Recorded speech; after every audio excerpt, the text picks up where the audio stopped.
So on from that conversation about the way we talk about contraceptives, pills, coils, all those forms of contraception in our group chats. Do we talk about it at all? We've looked. We've deep dived and looked at all the times these keywords have come up in our texts. Christy, do you want to So what word should I search? go contraception. How do you spell that? Okay. Oh God, first issue. Sorry, English is not my first language. Shall I go first? Yeah, go on. Why is contraception so fucking long? It would probably be easier to get preggo.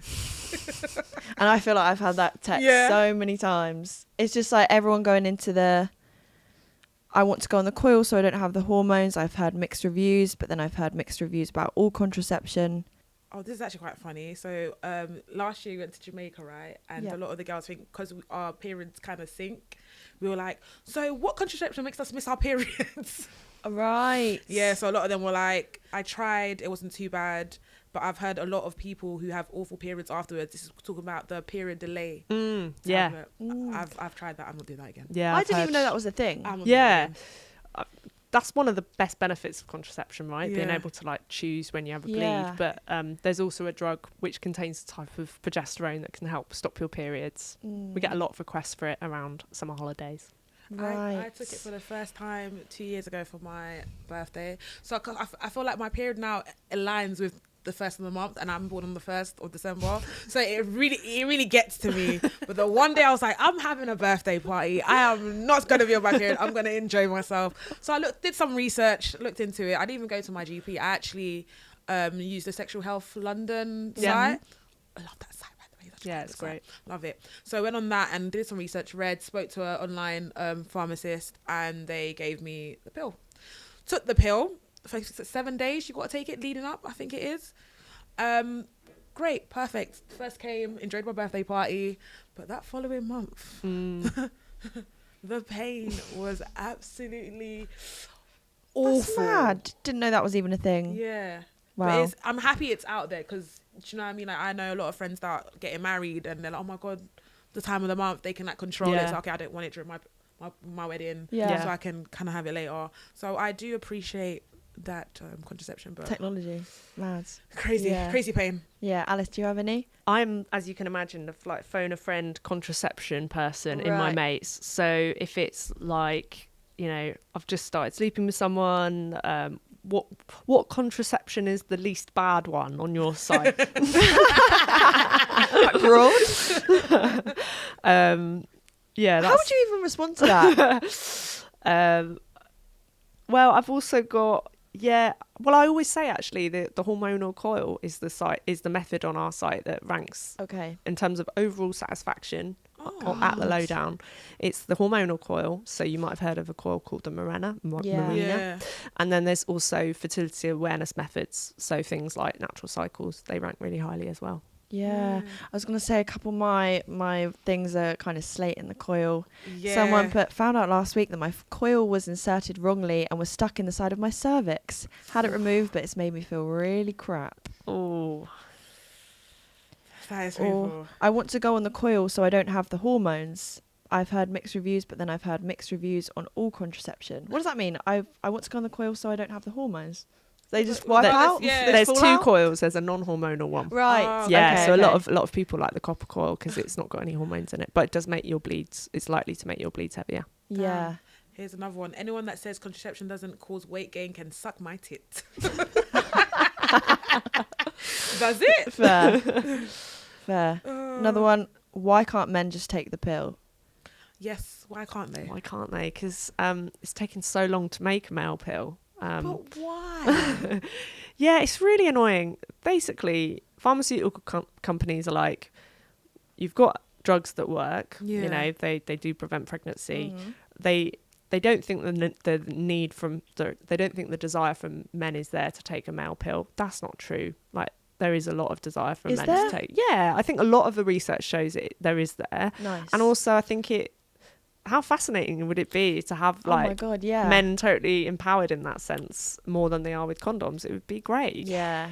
I love how you use the word empowering. That sounds very like believing in them. Yeah. That kind of thing. No, I feel like we should all play our part when it comes to like having safe sex and enjoying that kind of like, enjoying that, what do you call it? That moment of intimacy. Right. And I feel like we should all take the responsibility as well. It should just lay on the woman. So if they could, hello guys, if you guys can create it, please create it, because there is a need for it and it needs to be out there. But I don't think even like, I don't have any texts in here of men asking, are you on the pill? After we've had a little da-da-da. Why is it just, it's like... Like there's so much onus on the woman to just have that sorted, and that's just a bit mental to me. It was like, how much is it? All right, then how much is it? Oh, what do you mean? How much? Hello? Don't talk to me like that. There's my Monzo. And it's like you get it for free. You can keep the money anyway. Cool. Right. But no, I do feel like, I think it's needed. It's so needed. There's a trial going on being led by Edinburgh University into a male contraceptive gel, and we actually spoke to some of the trialists. Gel. Oh, that's a bit harmless, isn't it? Nothing stuck up there, Willie. Oh, what? And you rub like a gel onto the man's like back and shoulders, and it stops his sperm from swimming effectively. It's really interesting. It's not very invasive, is so it? They just get, come and just get a nice little rub down, massage. a little bit of a gel. I've got to sit on the nurse bed and Open wide, Christy. Yeah. No. Yeah. That's crazy. What? Are they trying to do less invasive? I know there are a couple of things like the patch for the women, but is there? They trying to do I think new what they want to methods? do is like first develop the gel to work, and then they'll put it in pill form, because the gel itself is quite a hassle because it rubs off and various other sun things. cream, isn't it? Yeah. So they're trying to look at making it into a pill so it's easier. But yeah, like it's interesting if you follow that study, because there's been like complaints of bad side effects for the men. Oh. Yeah, my heart bleeds. A bit of side effects for them wouldn't hurt. Come No. on.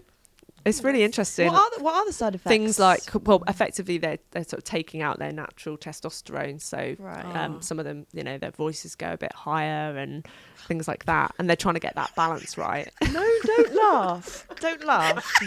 Sorry. I just, in my head, I just imagine somebody talking and then the helium voice An octave higher. No. Be kind. Be kind. This is what we're wanting. This is the future. You can't be laughing. No, but the same way we kind of be like, when you see that kind of sharp pain, when we're like, oh my God, sometimes they should. To be fair, men have been like calling us out for being on the blob and stuff for all that time. Yeah. It's that time.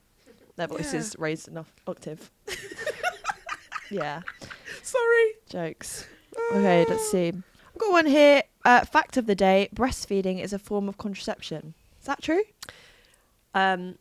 This is, so technically, it's quite complicated. You've got to only breastfeed, very, like, you can't even like pump, you can't even miss a feed.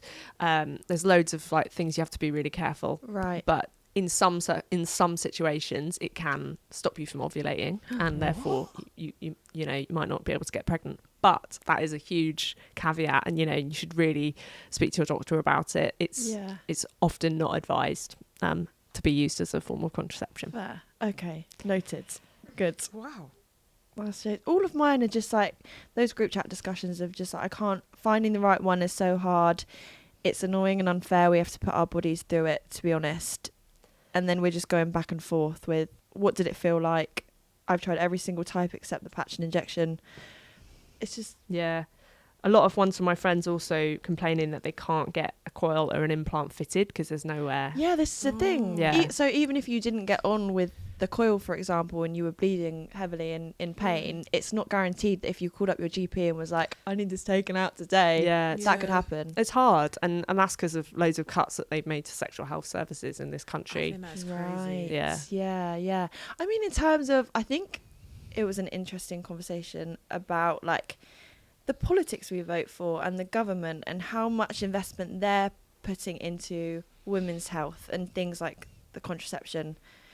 And a lot of them are men as well. So that's something like, is that something we should be more conscious of? Yeah, I mean, it's a huge problem. Not to bore you, but essentially the budget that goes to sexual health it got moved to like councils or local authorities to sort of have that budget and look after it. And so it has to play off against all the other things that councils are trying to, you know, roadworks and bins and all of that. And that's not, it's always going to get like pushed to the side. That's why you've had loads of sexual health clinics shut down. I mean, the government's recently pledged 25 million to put into women's health hubs. But I think the government's just pledged 30 million into grassroots women's football. Now, I love women's sport, don't get me wrong, but like 25 million is a drop in the ocean for how much we need to be spending on women's health in this country. And when you see them, you know, spending more money in other areas, you just think we've got all of our priorities wrong and we need to fix the basics first. What would that look like then if they were investing money into women's health? It would look like you'd go to the same place to get your smear test as to get your contraception, to get your coil fitted, you know, to get your HRT. Like, you shouldn't have to keep going to different places or being told that you can't get a coil fitted at your GP surgery, or to be told that they don't do STI tests because you have to do it this way. Like, if you're going to put a swab in my vagina, can you just do it once for like 3 different things? And like, can you just help me not get pregnant, because it's the best